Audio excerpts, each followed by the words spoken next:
I've been working as a police officer for more than 15 years in San Diego, California. More specifically, I was a police canine holder. There were some moments on the job where it was rough, but one moment made me see how excruciating the job really is. On March 3rd, 2022 at approximately 12:38 p.m., San Diego Police Department, which I was working at, received a request for urgent cover from the Sheriff's Department at a residence that was not too far from where we were. The request was that there was a woman who had been given paperwork because she had quite a bit of eviction notices. When the deputies tried to talk with the woman and tried to give her the paperwork, they saw a big knife in her hand. She wasn't listening, and she slammed her front door and shut it, and she barricaded it. That's when me, along with the other police officers, were called for backup. When we got to the given address, I, along with the K-9 unit, were told to wait outside of the lobby in case we were needed, which we were later called to enter the unit as an additional less lethal option. We got to the area, and one of the deputies broke down the door. I and some other officers walked through the door, and we went inside of the apartment. We were all calling for her to come out with her hands up, but she wouldn't listen. We were able to see the woman in the room with an open door, and one deputy officer named Jason. He kept shooting warning shots to the wall for her to obey and not to do this the hard way. Right in an instant, we saw the woman charging at us with a knife. We were backing up and out into the hallway, and Jason kept trying to shoot her, but he kept missing.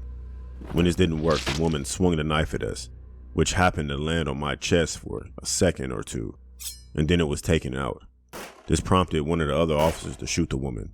She was struck at least once, and she immediately was killed on the scene. I could barely move now. I was in so much pain. I screamed out that I got stabbed, but it seemed like no one acknowledged me just yet. Then like 5 seconds later, an officer asked if anyone was hurt, and I yelled out that I got stabbed once again. I was immediately rushed to the hospital, and I knew I wasn't going to die. I was fortunate enough to get treated for my stab wounds, and not too long after I was released from a medical center. I soon found out that the woman who stabbed me and got shot and killed was a 47-year-old woman. She was named Yan Lee. She had been getting a lot of eviction notices, but she kept refusing to accept it. She also apparently threatened one of the maintenance workers with a knife the previous day before she died.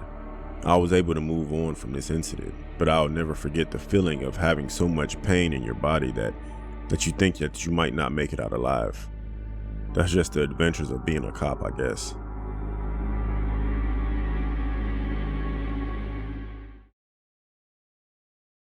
This chilling true story happened to my sister 5 years ago. Back then, we were both quite paranoid and gullible little kids and had no idea about the world's real dangers. But thanks to the safety of our town, we never really had to experience anything genuinely scary. It didn't really have a huge population back then. Everyone knew each other in the neighborhoods, and the atmosphere was peaceful and worry-free. There were no robberies, no illegal activities, no problems whatsoever as far as I was concerned. That's why this event shook me completely. My sister and one of her former best friends, who I'll be calling Becky, were going for a walk with my dog on their usual route. It was getting really late. The street lamps were pretty much the only thing illuminating the dark street, and our dog was feeling very thirsty, so they decided to take a shortcut back to our house. This particular shortcut went through dense trees and bushes, and of course, it had to pass by the cemetery. We were always cautious about taking this path, because it was very slippery after rain, but as this happened during summer, there was no cause for concern. Our dog never likes to stay behind others, so this time she charged forward, and my sister and her friend had to pick up the pace to keep up. As they were getting closer to the end of the shortcut, the cemetery became more visible and more visible. Becky looked around and noticed something very strange which made her stop in her tracks. A woman in a white dress was sitting on her knees in front of a grave. Becky tapped my sister on her shoulder and pointed her finger towards the woman. Now they both stopped to look, but weirdly enough, my dog just wanted to continue walking. It was very unusual to see people there since the cemetery closes before dark, and the visibility in there was extremely low without another light source, and she didn't have one. As cautious and silly kids, they continued to stare, but eventually, as nothing happened, they continued walking, finally reaching the end of the path. Becky looked at the lady just one more time, and to her horror, she was standing and seemed to be staring off into the distance. She once again warned my sister about what she was seeing, and they both stopped to watch the woman again. My dog seemed to be unbothered, so she just sat down and waited for them to start walking again. Minutes passed and nothing happened, but they were scared to move. My sister eventually had enough, looked away, and whistled to our dog to stand up and begin walking. Just then, the woman turned around, broke out of the cemetery, and started running towards them at an insane speed. This is where I come into the story. Both of our parents were asleep by then. I had stayed up to play video games and to make sure everyone would arrive okay. While running, my sister calls me. Open the front door now and wake up Mom and Dad. What? What happened? There's a woman chasing us. What? I think we lost her, but... I immediately rushed to our parents' room and woke them up, told them everything, and opened the front gate. I put on my slippers and ran outside to see where they could be. I thankfully saw them in the distance. They were okay. We all went inside and talked things through.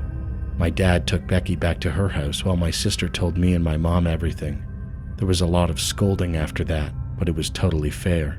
She said that after the lady began the pursuit, they all ran as fast as they could, trying not to stumble on anything. Becky was able to look back at the woman and see her move clearly when she was under the street lamps. She said she ran so unnaturally and never stumbled once, even though she was supposedly in heels. And the white dress didn't have any stains. It was completely clean. Nothing made sense about her.